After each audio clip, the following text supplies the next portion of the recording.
क्या आज आपके जीवन में कोई भी ऐसा काम है जो अधूरा पड़ा है और अभी तक पूरा नहीं हो रहा है?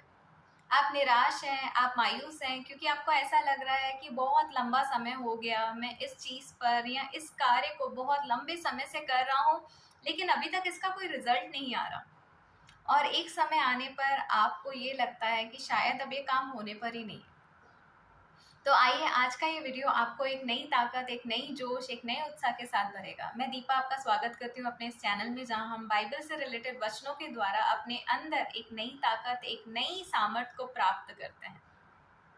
अक्सर हम देखते हैं कि हमारी लाइफ में हम बहुत लंबे टाइम से किसी चीज़ के लिए हम वेट कर रहे हैं। फॉर एग्ज़ाम्पल आप बहुत टाइम से किसी जॉब के लिए आप तैयारी कर रहे हैं, आपने बहुत सारे एग्ज़ाम्स अटेम्प्ट किए हैं, लेकिन आप किसी भी एग्ज़ाम में अभी तक आप पास नहीं हो पा रहे हैं। या फिर आप अपनी नौकरी में हैं और आप बहुत अच्छे से काम कर रहे हैं, लेकिन बहुत अच्छे से काम करने के बाद भी अभी तक आपको वो प्रमोशन नहीं मिला है जो आपको प्रमोशन मिलना चाहिए।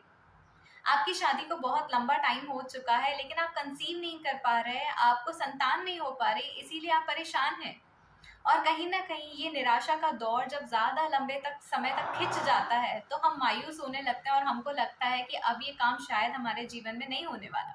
हम गिव अप कर बैठते हैं, लेकिन मैं आज आपसे कहना चाहूँगी कि आप अपनी लाइफ में गिव अप मत कीजिए, क्योंकि परमेश्वर ने आपको गिव अप करने के लिए नहीं बनाया है। परमेश्वर ने आपको ऊँचे शिखर पर पहुँचाने के लिए ही बनाया है।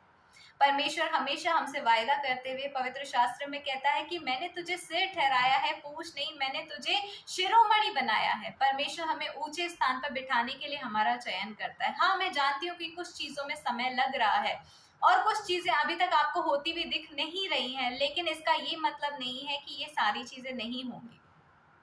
अगर हम बात करें बाइबल में से, तो बाइबल में हम देख सकते हैं कि 430 साल तक इजरायली लोग मिस्र देश में उनके अंडर में रहकर कार्य किए जा रहे हैं। नित्य प्रतिदिन वो परमेश्वर को पुकार रहे हैं और कह रहे हैं कि परमेश्वर, क्या आप मेरी दुहाई नहीं सुन रहे?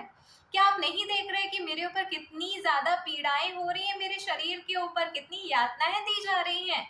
और कहीं ना कहीं उनमें आप में से भी कई ऐसे लोग होंगे जो कहते होंगे कि लो जी, अब परमेश्वर नहीं सुनने वाला, परमेश्वर हमारी प्रार्थना, हमारी दुहाई की और कान नहीं लगा रहा। लेकिन उन लोगों की इस धारणा को, इस सोच को परमेश्वर ने गलत साबित करते हुए एक समय आने पर परमेश्वर ने मूसा को भेजा और उस मूसा ने उनको उन सारी की सारी यातनाओं और पीड़ाओं से आजाद करा।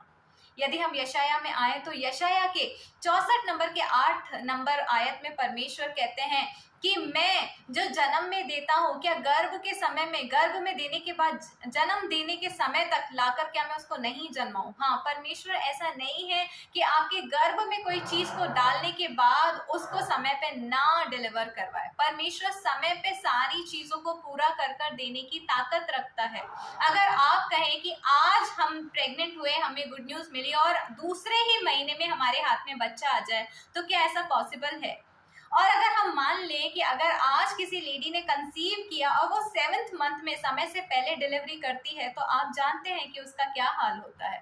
इसीलिए परमेश्वर को पता है कि एक जैसे प्रेग्नेंट वुमेन को 9 महीने अपने गर्भ में बच्चे को रखना जरूरी है, ताकि आगे ना उसको ना उसके बच्चे को कोई तकलीफ हो। ठीक उसी प्रकार से आपके कार्य को होने में समय इसीलिए लग रहा है क्योंकि परमेश्वर को पता है कि वो नियत तिथि, वो नियत समय क्या है, कब है, कि वो आपके जीवन के और आपकी भी मांग के अनुसार आपके जीवन में वो कार्य करके दें।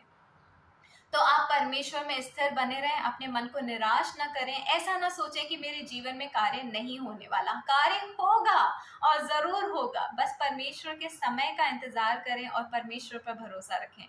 मैं दीपा जनियानी एक बार फिर एक नए मोटिवेशन और एक नए बाइबल के वर्ड्स के साथ मिलूंगी। तब तक सभी को जय यीशु की।